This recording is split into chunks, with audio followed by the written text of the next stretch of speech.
Europe 1, 6h26 en ce 1er septembre 2015. Aujourd'hui dans l'histoire, notre voyage quotidien dans les temps avec vous, Franck Ferrand. Bonjour Franck. Bonjour Thomas. Alors à quel 1er septembre allons-nous ? Le 1er septembre 1715, évidemment.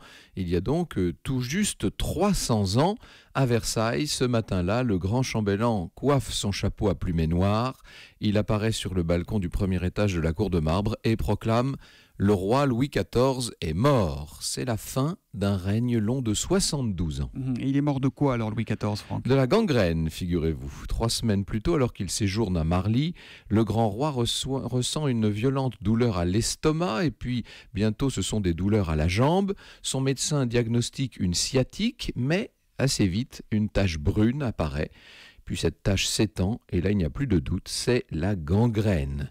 La cuisse du souverain est en train de se nécroser, Louis XIV souffre atrocement, mais il continue d'assumer ses fonctions, tant bien que mal, en tout cas pendant 2 semaines encore. Il a tellement souffert dans sa vie, vous savez, il a eu toutes ces opérations terribles qu'il a subies sans anesthésie, donc il est devenu très endurant à la douleur. Mais il a pas conscience qu'il va mourir bientôt, il s'en rend pas compte ? Disons qu'à compter du 25 août, le jour de la Saint-Louis, il doit se rendre à l'évidence.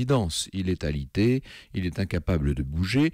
Notez bien qu'il n'est pas inactif pour autant. Maintenant qu'il a accepté l'idée de son départ, le grand roi veut mettre tout en ordre. Il trie ses papiers, dont il brûle pas mal d'ailleurs.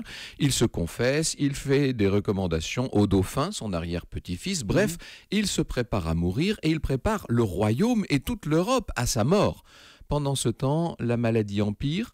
Le 31 août, vers 22h30, on commence les prières aux agonisants dans la chambre du roi. Et aux alentours de 8h15, le roi est mort. Le grand chambellan annonce la mort de Louis XIV, comme je vous l'ai dit, puis il se retire. Il remplace le plumet noir par un plumet blanc.